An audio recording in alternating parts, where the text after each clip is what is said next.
Bismillahirrahmanirrahim.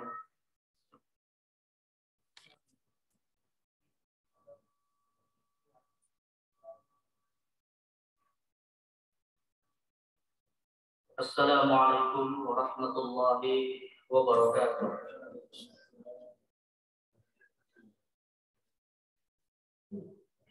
Alhamdulillahirabbil alamin. Alhamdulillahilladzi arsala rasulahu bil huda wa dinil haqq liyudhhirahu 'ala ad-dini kullihi wa kafa billahi shahida.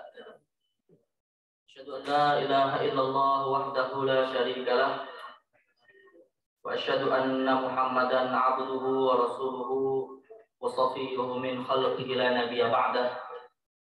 Allahumma shalli wa sallim wa barik ala sayyidina Muhammadin wa ala alihi wa sahabatihi wa man sara ala nahjihi ila yaumiddin, amma ba'd. Bapak Ibu kaum muslimin jamaah yang dimuliakan Allah Subhanahu wa taala.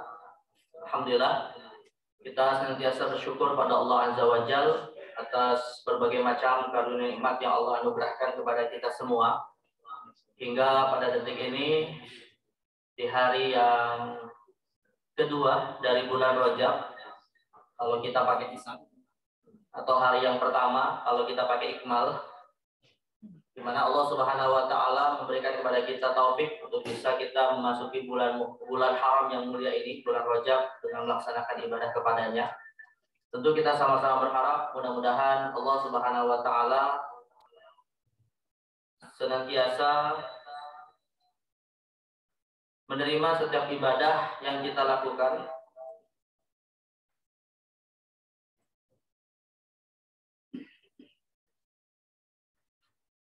dan senantiasa menjadikan setiap ibadah tersebut ya sebagai wasilah untuk kita nanti layak mewarisi surga Allah Subhanahu wa taala. Salam juga mari kita sampaikan kepada Sayyidil Mursalin Nabi Muhammad sallallahu alaihi wasallam, pada keluarga beliau, pada para sahabat ridwanullah alaihim, dan insyaallah kepada kita semua selaku umatnya. Baik jamaah yang dimuliakan Allah Subhanahu wa taala, pada kesempatan di siang hari ini insyaallah kita akan melanjutkan kajian tentang ilmu akidah ya. Yang mana pembahasan ini sebenarnya masih melanjutkan apa yang kita bahas pada pertemuan yang lalu sebagai tema kedua dari ilmu akidah seputar taklif manusia dalam akidah ya. Jadi taklif manusia dalam akidah itu maksudnya adalah sebenarnya sejauh mana ya kewajiban kita sebagai manusia dalam konteks kita berakidah dengan akidah yang benar seperti yang dibawa oleh para rasul.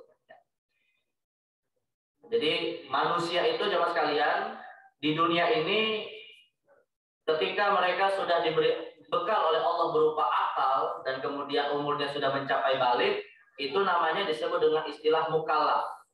Ya. Jadi manusia yang wajib menjalankan syariat Allah itu namanya disebut mukallaf.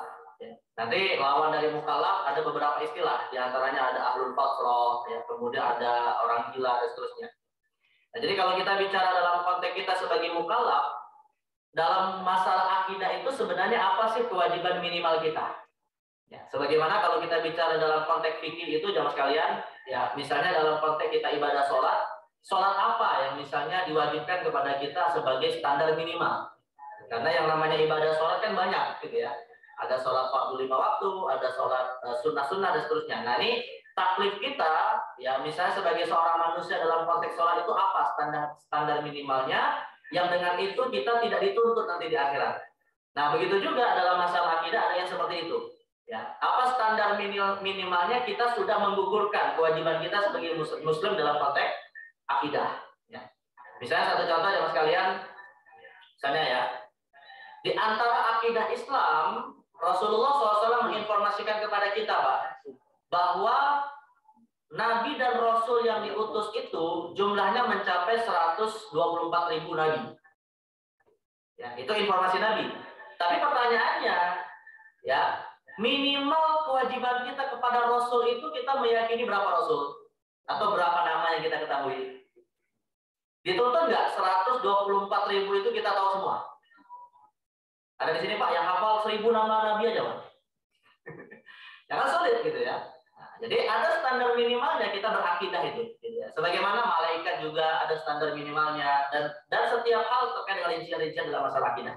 Nah inilah yang dimaksud dengan taklif manusia di dalam masalah akidah. Nah pada pertemuan yang lalu saya sudah menyampaikan ya jamaah sekalian terkait dengan masalah taklif dalam masalah akidah ini.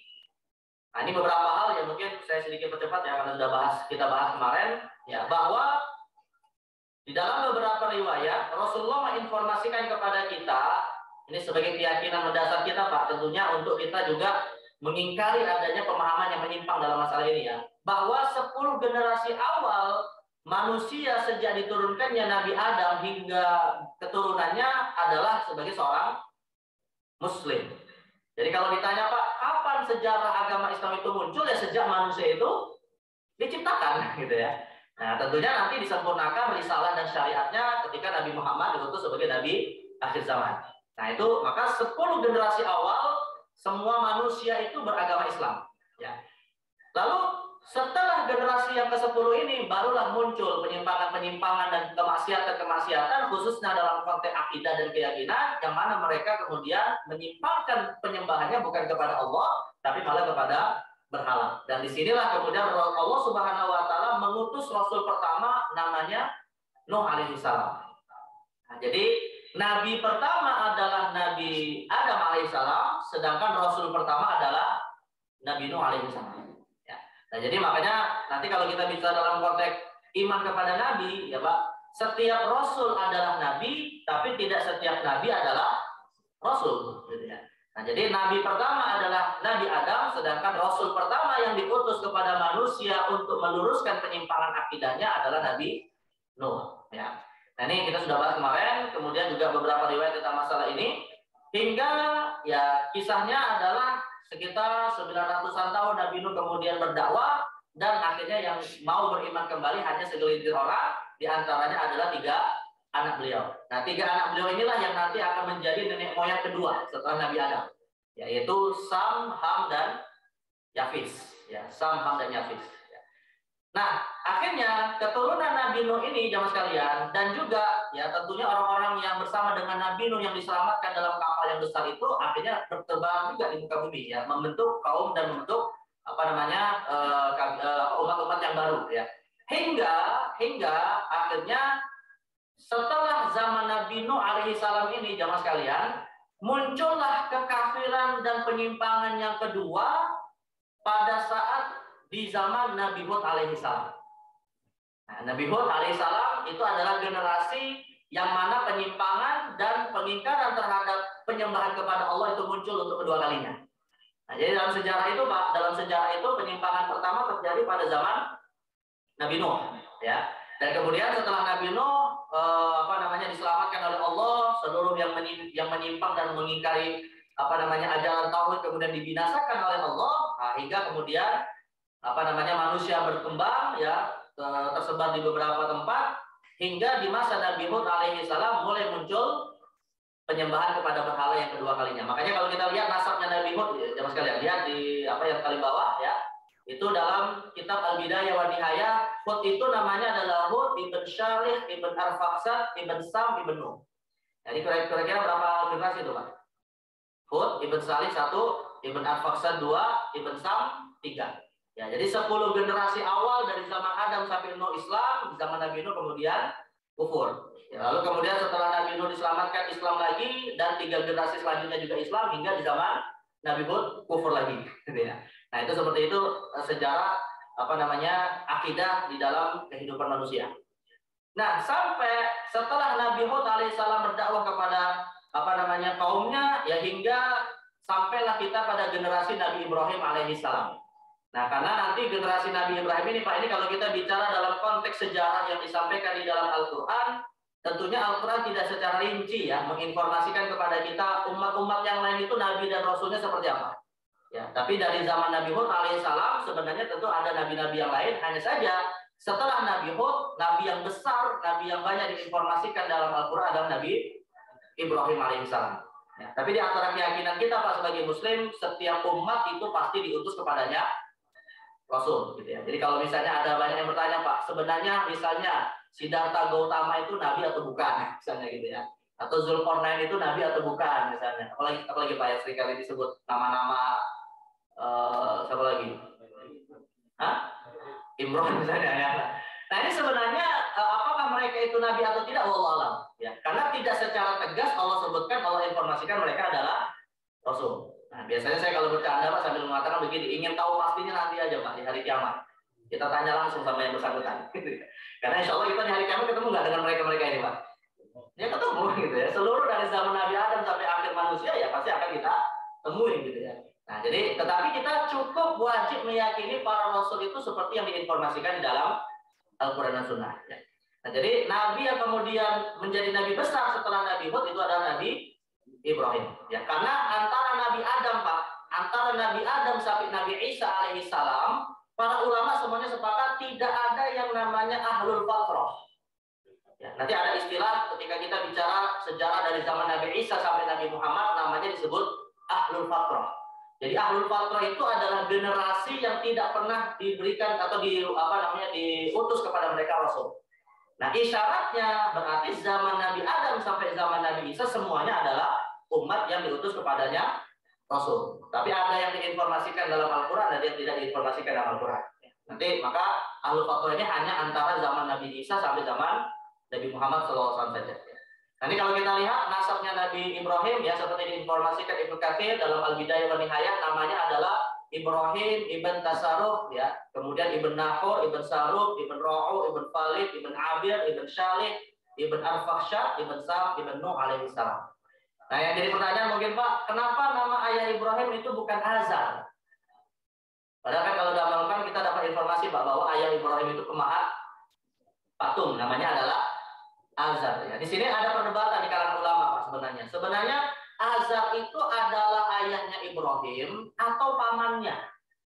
Nah, itu diperdebatkan oleh para ahli tafsir.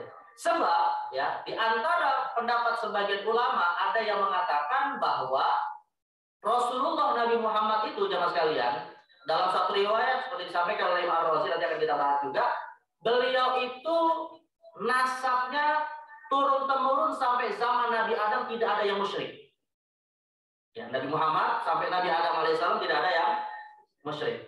Nah berarti Nabi Muhammad itu nasabnya kepada Ibrahim bukan?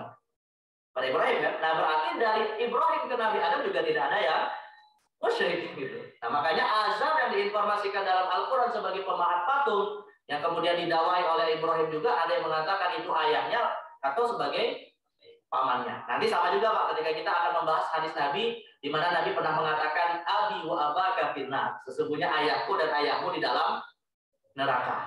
Ya, terkait dengan status orang tua Nabi di akhirat itu seperti apa.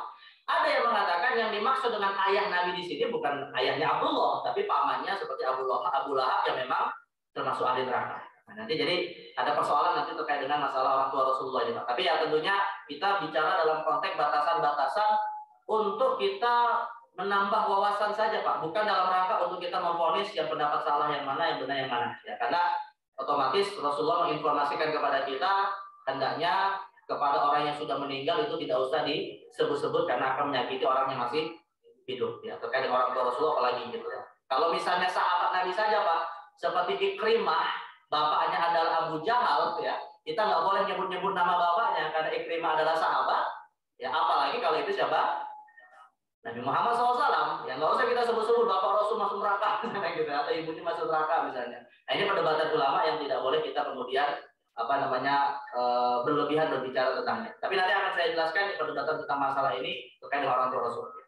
Baik, kemudian jemaah sekalian, setelah Ibrahim alaihissalam ya bapak para nabi, karena nanti dari rahim Ibrahim ini atau bukan rahim ya, dari sulbi Ibrahim ini akan menjadi sulbi yang melahirkan banyak nabi. Yang diinformasikan dalam Al-Quran, kita tahu Ibrahim punya dua anak namanya Ishak dan Ismail. Ya.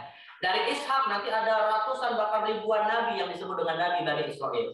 Kemudian dari Ismail lahirlah Nabi akhir zaman yaitu Nabi Muhammad SAW. Ini singkatnya seperti itu, ya, di mana Allah Subhanahu Wa Taala memang menerima doa Nabi Ibrahim agar keturunannya nanti adalah orang-orang yang diberikan kedudukan sebagai para nabi. Nah, maka di dalam Al-Quran disebutkan Ibrahim pernah berkata dan dikisahkan oleh Al-Quran, Alhamdulillahilladzi wahaba li 'alal kibari Ismail wa Ishaq inna rabbi lasami'ud du'a. Jadi Allah Subhanahu wa taala menjawab doa Nabi Ibrahim untuk diberikan kepada beliau anak laki-laki Ismail dan Ishak. Baik, kemudian sampailah ya jamaah sekalian kepada dari Nabi Isa, Ismail, terus nanti ujung-ujungnya adalah sampai Nabi akhir zaman yaitu Nabi Muhammad SAW. Nah, terkait dengan Ahlul Fatrah, generasi antara Nabi Isa dengan Nabi Muhammad nanti akan saya jelaskan terkait dengan istilah apa yang dimaksud Ahlul Fatrah tadi. Nah, Nabi Muhammad SAW ini jamaah sekalian satu-satunya jalan keselamatan yang tidak ada jalan keselamatan kecuali lewat jalan beliau sampai hari kiamat. Sekalipun Pak, sekalipun kalau ada pihak yang masih beriman kepada nabi-nabi sebelum Nabi Muhammad dan mengesahkan Allah, tetap keimanannya tidak diterima kalau dia tidak beriman kepada Nabi Muhammad SAW. Orang Yahudi itu Pak, misalnya contohnya ya jamaah sekalian, orang-orang Yahudi itu musyrik atau tidak Pak kira-kira? Orang Yahudi itu musyrik tidak? Sebenarnya orang Yahudi tidak musyrik. Ya, mereka itu kan keyakinannya monoteisme, meyakini satu Tuhan yang mereka sebut Yahweh, ya kan? Tetapi kenapa mereka masih dikategorikan kafir? Ya alasannya satu, karena mereka tidak beriman kepada Nabi Muhammad, itu aja alasannya. Ya kalau kita bicara misalnya agama Nasrani Pak, agama Nasrani memang ada perdebatannya itu kan, di antara mereka ada yang unitarian, ada yang meyakini satu Tuhan, ada yang trinitas misalnya. Tapi kalangan Yahudi itu sepenuhnya mengesahkan Tuhan Pak. Orang Yahudi itu tidak musyrik dalam arti mereka tidak menyembah hanya satu Tuhan. Tapi yang jadi masalah Tuhan yang mereka sembah ini kemudian ya mereka nistakan, bahkan mereka katakan Tuhan itu tunduk kepada mereka. Sekaligus mereka tidak mau beriman kepada Nabi akhir zaman yaitu Nabi Muhammad SAW. Nah, jadi kita tidak bicara dalam konteks ini masalah mengesahkan Tuhan atau tidak, Pak. Ya, karena tidak setiap orang yang mengesahkan Tuhan itu Muslim. Tapi setiap Muslim pasti mengesahkan Allah, gitu ya. Kalau ada Muslim tidak mengesahkan Allah berarti ada masalah dengan akidahnya. Nah, itu seperti itu aja. Dalam konteks perbedaan antara monoteisme dengan tauhid. Ya, jadi kalau monoteisme itu meyakini satu Tuhan tapi tidak mengikuti syariat Nabi Muhammad. Tapi kalau tauhid meyakini satu Tuhan sekaligus meyakini Nabi Nabi Muhammad sebagai Nabi akhir zaman. Nah, dasarnya adalah hadis yang Imam Muslim ya. Nabi SAW bersabda, "Walladzi nafsu Muhammadin biyadih." Ya, Rasul bersumpah dengan Allah, dengan nama Allah, "La yasma'u bi ahadun min hadhil umma yahudiyyun wala nasraniyun." Kata Nabi SAW, tidaklah di antara umat ini yang masih beragama Yahudi, artinya beriman kepada ajaran Musa, atau beragama Nasrani, beriman kepada ajaran Isa. Summa yamutu wa lam yu'min billadzi ursiltu bihi illa kana min ashabin nar. Lalu mereka mati dengan keyakinan seperti itu, ya, dan tidak mau beriman kepada apa yang aku bawa, yaitu risalah beliau secara khusus sebagai nabi akhir zaman, illa kana min ashabin nar. Kecuali kata Rasulullah termasuk penghuni api neraka. Nah, jadi ya ini keyakinan kita Pak. Kita tidak bicara dalam konteks mereka itu kita sebut kafir itu baik atau tidak gitu ya. Tapi kita sebagai seorang Muslim wajib meyakini siapapun yang masih menolak ajaran Nabi Muhammad sekalipun mengesahkan Allah atau beriman kepada nabi-nabi sebelum Muhammad, tetap mereka tidak disebut Muslim dan terancam dengan ancaman api neraka. Makanya ada kisah menarik nih Pak. Ya, disebutkan dalam beberapa kitab sirah ada perdebatan antara seorang teolog Muslim namanya Imam Abu Bakar Al-Baqillani. Imam Abu Bakar Al-Baqillani ini pernah diutus oleh Khalifah Abbasiyah untuk berdebat dalam urusan teologis ya dengan para pendeta di Konstantinopel. Saat itu kan Abbasiyah masih berseteru dengan Romawi Timur ya, yang saat itu ibu kotanya di Konstantinopel atau Istanbul sekarang di Turki. Jadi Imam Abu Bakar Al-Baqillani ini diutus secara khusus untuk mendebatkan masalah agama. Nah, di antara isu perdebatan itu Pak, para pendeta ada yang mempertanyakan syariat Nabi Muhammad yang kesannya tidak adil. Apa itu? Terkait dengan syariat Nabi Muhammad membolehkan laki-laki Muslim menikahi wanita ahli kitab. Seperti disebutkan soal Maidah ya, wal musallatu minal ladzina utul kitaba min qablikum. Kita dibolehkan laki-laki Muslim menikahi wanita Yahudi atau Nasrani. Nah, jadi para pendeta ini protes. Gitu ya. Kenapa? Kok kalian nggak adil gitu ya, diskriminatif? Laki-laki kalian kok boleh menikahi wanita kami, tapi laki-laki kami nggak boleh menikahi wanita Muslimah. Gitu ya. Karena kan dalam Islam Pak, dalam syariat Islam, wanita Muslimah mutlak tidak boleh menikah dengan non Muslim, apapun agamanya. Kalau yang wanita ya. Tapi kalau untuk laki-laki masih dikecualikan. Ya, tidak semua non muslim itu tidak tidak dibolehkan untuk dinikahi. Boleh saja menikahi khusus untuk ahli kitab. Nah, Imam Abu Bakar Al-Baqillani akhirnya menjawab, sebenarnya siapa sih yang diskriminatif? Ya. Sebenarnya kalian yang diskriminatif, kata Imam Al-Baqillani. Kalau kami, ya laki-laki Muslim boleh menikah dengan wanita Yahudi karena kami beriman kepada Nabi Musa. Kami laki-laki Muslim boleh menikah dengan wanita Nasrani karena kami beriman dengan Nabi Isa. Lah kalau kalian laki-laki Nasrani atau Yahudi ingin menikah dengan wanita Muslimah kami, ya cukup satu aja syaratnya. Apa syaratnya, Pak? Beriman kepada Nabi Muhammad. Lah kalau maknanya beriman kepada Nabi Muhammad berarti apa? Masuk Islam. Itu aja sederhananya gitu kan. Nah, dari sekarang pertanyaannya siapa yang diskriminatif gitu? Ajaran kita, ajaran mereka gitu kan. Nah, ini maka kita katakan jemaah sekalian, hakikatnya semua nabi itu ya pada dasarnya muslim. Ya, termasuk Nabi Isa dan Nabi Musa alaihissalam. Bahkan Allah menegaskan, Pak, klaim kalangan ahli kitab bahwa Ibrahim sebagai pewaris ajaran mereka itu tidak benar. Ya, dalam Allah mengatakan Allah mengatakan di dalam Al-Qur'an kurang lebih Allah berfirman begini, Pak. Mereka ahli kitab berkata Ibrahim itu adalah Yahudi dan Nasrani. Ya, tapi kemudian Allah menurunkan firman-Nya dan berkata walakin qulu, atau Allah firmankan kepada Nabi Muhammad, tapi katakan kepada mereka sesungguhnya Ibrahim itu adalah muslim dan dia berkata wa ma ana minal musyrikin, dan aku bukan termasuk orang musyrik. Jadi makanya Ibrahim sekalipun pada dasarnya bagi kita seorang muslim, Pak, dia tidaklah disebut sebagai bapaknya atau nabinya ahli kitab, tapi sepenuhnya nabi dari umat Islam. Ya, ini kalau kita bicara dalam konteks mengklaim seorang nabi lah, istilahnya begitu, Pak. Ya, tapi ini perdebatan teologi ya, tentunya masing-masing pasti meyakini ajarannya sendiri-sendiri. Baik, kemudian yang berikutnya jemaah sekalian, nah umat Muhammad sendiri kemudian terpecah menjadi dua. Ya, ada ummatul dakwah dan yang kedua ada ummatul istijabah. Ada ummatul dakwah dan ada ummatul istijabah. Jadi yang dimaksud dengan umat dakwah itu apa? Umat dakwah itu adalah setiap orang yang hidup dan lahir setelah Nabi Muhammad diutus tapi belum beriman kepada ajaran Nabi Muhammad. Pada dasarnya mereka itu semuanya adalah umat Muhammad juga, tapi masih dalam wilayah ummatul dakwah. Kenapa, Pak? Karena Rasulullah mengatakan dalam suatu hadis, "Kana nabiyyu yub'atsu ila qaumihi khassah wa bu'itsu ila nasi kaffah."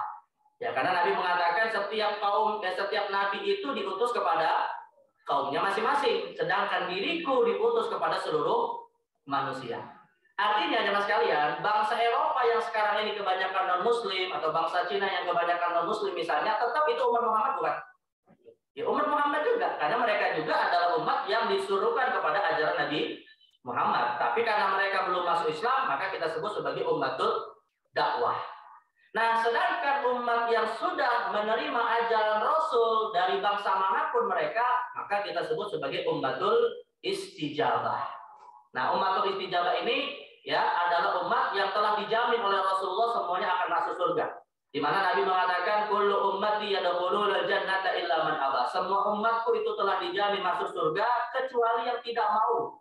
Akhirnya para sahabat bertanya kepada Rasul, "Wa man ya'ba?" Siapa yang tidak mau masuk surga ya Rasul? Akhirnya Rasul memberikan syarat, "Man ata'ani dakhalal jannah wa man asani faqad aba." Ya, mereka yang mentaati ajaranku lah yang kemudian masuk surga, sedangkan yang bermaksiat kepadaku yang masuk neraka. Nah, Syekh Mustafa Al-Lugha rahimahullah taala memberikan syarah, Pak, memberikan penjelasan terhadap hadis ini. Yang dimaksud dengan aba, yang dimaksud dengan tidak mau menerima ajaran Rasul itu ada dua. Pertama adalah aba an qabulid dakwah au an imtitsalil amri. Enggan untuk menerima dakwah Nabi atau ya tetap menerima Nabi Muhammad sebagai sang nabi tapi tidak mau menjalankan perintahnya. Nah, maka di sini kita sebut yang pertama ummatul dakwah dan yang kedua ummatul istijabah. Jadi yang tidak mau menerima ajaran Nabi itu, bukan tidak mau menerima ajaran Nabi, yang Nabi katakan tidak masuk surga karena enggan memasukinya ada dua. Yang pertama tidak menerima dakwah, berarti belum muslim, atau yang kedua sudah muslim tapi tidak menjalankan ajaran Rasulullah SAW. Nah, tapi dengan catatan, Pak, tidak masuk surga di sini bisa jadi dua. bisa tidak masuk surga abadi selamanya, atau bisa tidak masuk surga langsung tanpa hisab. Ya, karena ada juga nanti orang yang masuk surga tapi belakangan setelah mereka menjadi jahannamiyun. Ya, dalam hadis Muslim disebutkan jahannamiyun, yaitu alumni neraka jahanam. Itu Rasul sebut dengan istilah jahannamiyun. Baik. Nah, makanya kalau kita tanya, Pak, banyak nggak umat Nabi Muhammad ngaku ya beriman kepada Nabi Muhammad tapi tidak menjalankan ajaran beliau? Banyak nggak, Pak? Yang nggak sholat, yang nggak puasa, nggak bayar zakat, banyak nggak? Ya banyak gitu kan. Nah, mereka termasuk umatul istijabah, tapi termasuk yang sebenarnya juga enggan untuk mentaati Rasul, maka ada ancaman untuk tidak menerima masuk surga. Ya. Baik, kemudian yang terakhir ya Mas kalian, sejarah manusia terakhir sampai hari kiamat ya, umatul istijabah atau umat yang sudah masuk Islam, ya umat yang sudah masuk Islam ini kemudian dibedakan lagi menjadi dua. Ada umat yang sudah masuk Islam atau sudah istijabah terhadap dakwah Nabi, kemudian dia taat, tetap konsisten kepada ketaatan, atau umatul istijabah yang kemudian tadi kita sebut sebagai maksiat. Nah, maksiat itu sendiri nanti ada dua. Maksiat itu ada dua. Ada maksiat yang datang dari syahwat, kita sebut maksiat. Ada maksiat yang datang dari syubhat, kita sebut bid'ah. Nah, jadi yang namanya maksiat itu ada dua sumber. Pertama syahwat. Syahwat itu misalnya apa, Pak? Orang berzina, orang membunuh. Nah, itu namanya disebut maksiat karena syahwat. Tapi ada juga, dia bisa jadi tidak bermaksiat dalam arti syahwat, tapi pemikiran dan akidahnya menyimpang walaupun dia masih bersyahadat. Ya, misalnya Pak, ada sekelompok orang yang mengingkari takdir, namanya disebut qadariyah. Padahal dia bersyahadat mengucapkan dua kalimat syahadat. Ya, atau misalnya seperti kelompok Syiah, Khawarij, Mujassimah, ini nanti kelompok-kelompok menyimpang dalam masalah akidah, tapi mereka tetap disebut sebagai ummatul istijabah karena mereka bersyahadat. Hanya saja mereka termasuk yang fasik atau melakukan kemaksiatan, tapi bukan karena syahwat, namun karena syubhat. Nah, jadi ada yang syahwat, ada yang syubhat. Nah, dasarnya bagaimana kita membedakan umat Muhammad menjadi dua ini ya? Dasarnya surah Fatir ayat 32 Allah berfirman, "Tsumma awratnal kitaba alladziina istafaina min ibadina faminhum dzalimun li nafsihi wa minhum muqtasidun wa minhum sabiqun bil khairati bi idznillah. Dzalika huwal fadlul kabir." Jadi dalam ayat ini jemaah sekalian, Allah Subhanahu wa taala membedakan orang-orang yang mewarisi Al-Qur'an. Artinya beriman kepada Al-Qur'an ya. Ada tiga kelompok kata Al-Qur'an. Pertama, zalimul li nafsi. Pertama yang mendolimi dirinya. Mereka menerima ajaran Nabi Muhammad tapi tidak sepenuhnya mentaati. Bermaksiat kepadanya atas dasar syahwat ataupun syubhat. Dan yang kedua ada yang muktasid. Muktasid itu artinya ya pertengahan lah. Ya, pertengahan itu artinya Pak cukup mengamalkan yang wajib-wajib saja. Ya. Dan yang ketiga ada yang sabiqum bil khairat. Ada yang kemudian tidak hanya cukup dengan yang wajib tapi juga sampai melakukan amalan-amalan yang sebenarnya tidak wajib untuk mendapatkan tingkatan yang lebih tinggi. Nah, jadi makanya nanti sebagian ahli tafsir itu Pak ada yang menafsirkan dengan contoh-contoh kasus. Yang dimaksud dengan zalimul li nafsi adalah orang yang tidak sholat walaupun dia muslim. Yang disebut muqtasid adalah yang sholat tapi cuma 5 waktu aja. Nah, sedangkan sabiqum bil khairat yang sholat 5 waktu dan juga sholat sunnah. Ada juga yang kasih contoh di antara ahli tafsir. Yang disebut zalim itu adalah yang tidak pernah bayar zakat, padahal wajib bayar zakat. Sedangkan muqtasid adalah yang hanya menunaikan kewajiban hartanya terkait zakat saja. Sedangkan sabiqum bil khairat adalah yang bayar zakat sekaligus sedekah misalnya. Nah, itu jadi umat Muhammad seperti itu gitu. Tapi kalau misalnya kita katakan Pak, orang yang hanya sholat 5 waktu saja, orang yang hanya bayar zakat saja, orang yang hanya menjaga puasa Ramadan saja, itu sudah cukup minimal nggak Pak untuk masuk surga? Cukup nggak? Ya cukup sebenarnya gitu ya. Karena dalam suatu riwayat hadis dari Imam Bukhari dan Muslim, Rasulullah pernah ditanya oleh seorang sahabat yang baru masuk Islam, "Ya Rasulullah, apa yang difardukan kepadaku dari ibadah sholat?" Rasul katakan setelah masuk Islam gitu ya, "Apa yang difardukan kepadaku dari ibadah sholat?" Rasul katakan cuma sholat 5 waktu, yang lain sunnah. Lalu kemudian, "Ya Rasulullah, kalau untuk harta apa yang diwajibkan?" Rasul katakan cuma zakat, yang lain sunnah. "Kalau untuk puasa apa?" "Puasa Ramadan," yang lain sunnah. Akhirnya orang ini berkata kepada Rasul, "Ya Rasulullah, cukup aku hanya menjalankan itu saja." Cukup hanya itu aja, nggak mau nambah yang lain gitu ya. Akhirnya kata Nabi SAW, "Dakhalal jannah in shadaq." Dia akan masuk surga kalau jujur menepati janjinya. Nah, tapi ini sekali lagi Pak, yang menunjukkan kepada kita standar minimal seorang muslim itu muqtasid. Ya, tapi catatannya Pak, surga itu ada satu tingkatan atau ada lebih dari satu tingkatan? Ya. Nah inilah hikmahnya Pak. Inilah hikmahnya surga itu bertingkat-tingkat. Ya. Surga yang paling rendah atau surga yang standarnya biasa ya itu tadi muktasid. Tapi surga yang nanti lebih tinggi dan seterusnya itu adalah mereka yang bukan hanya muktasid tapi sabiqum bil khairat. Jadi kita kira-kira Pak berharap muktasid saja atau sabiqum bil khairat? Dan jangan zalimul li nafsi. Jangan zalimul li nafsi. Tapi jangan khawatir, bukan jangan khawatir Pak, tapi ya sebagai muslim kita harus berhati-hati. Ya berhati-hati itu begini Pak. Muktasid itu surganya standar, tapi di bawahnya apa Pak? Nah, di bawahnya neraka. Jadi kalau kita hanya milih yang wajib-wajib saja, tapi nggak peduli sama yang sunnah, nah ini masalah juga sebenarnya. Apakah kita sudah yakin yang wajib-wajib itu sudah memenuhi kebutuhan kita untuk nanti selama di akhirat? Ya belum tentu. Maka seorang muslim ya tentunya juga berhati-hati bukan hanya yang wajib saja, sebisa mungkin juga menambal yang sunnahnya. Nah jadi kita berharap bisa menjadi sabiqum bil khairat. Nah ini terkait dengan tingkatan sejarah akidah umat manusia dan ya pembagian umat Islam atau pembagian umat dalam arti keseluruhan ya, mau yang dia umatul dakwah atau umatul istijabah, lalu umatul istijabah itu dibagi jadi dua menjadi taat dan fasik, maka ini akan terus berlanjut sampai hari kiamat. Dan berakhirnya kehidupan manusia ini tentunya adalah sampai hari kiamat. Karena Rasulullah mengatakan dalam suatu hadis, ana wasa'atu kahataini, au bu'ithu ana wasa'atu kahataini. Kata Nabi SAW, aku diutus sebagai seorang Rasul dan nantinya hari kiamat akan terjadi layaknya antara dua jari yang berdekatan.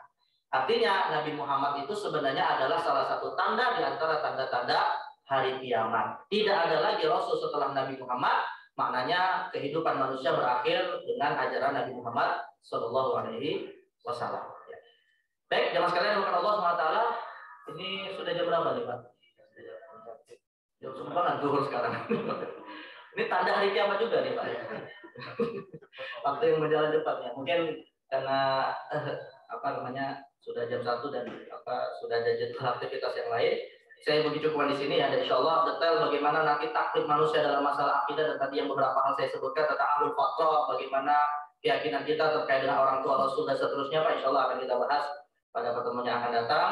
Ini secara global kita membahas sejarah akidah umat manusia dari zaman Nabi Adam sampai hari kiamat nanti. Dan tentunya setelah hari kiamat adalah hari pembalasan Yaumuddin, yang mana manusia akan menerima apa yang mereka lakukan di dunia dari balasan-balasan Allah Subhanahu wa Ta'ala. Kita berharap mudah-mudahan termasuk orang-orang yang nanti di hari kiamat mendapatkan balasan yang baik dan tentunya yang layak mewarisi surga Allah Subhanahu wa Ta'ala sebagai tempat hakiki bagi kita nanti di hari akhir insyaallah. Baik, ada yang mau bertanya Pak atau langsung kita tutup? Cukup? Nggak ada pertanyaan? Baik, cukup ya. Baik, mari kita tutup kajian pada siang hari ini dengan baca doa kafaratul majelis. Subhanallah wa bihamdihi asyhadu an la ilaha illa anta astaghfiruka wa atubu ilaik. Dan mudah-mudahan apa yang kita bahas ini bermanfaat. Astagfirullahaladzim wa lakum. Wassalamualaikum warahmatullahi wabarakatuh.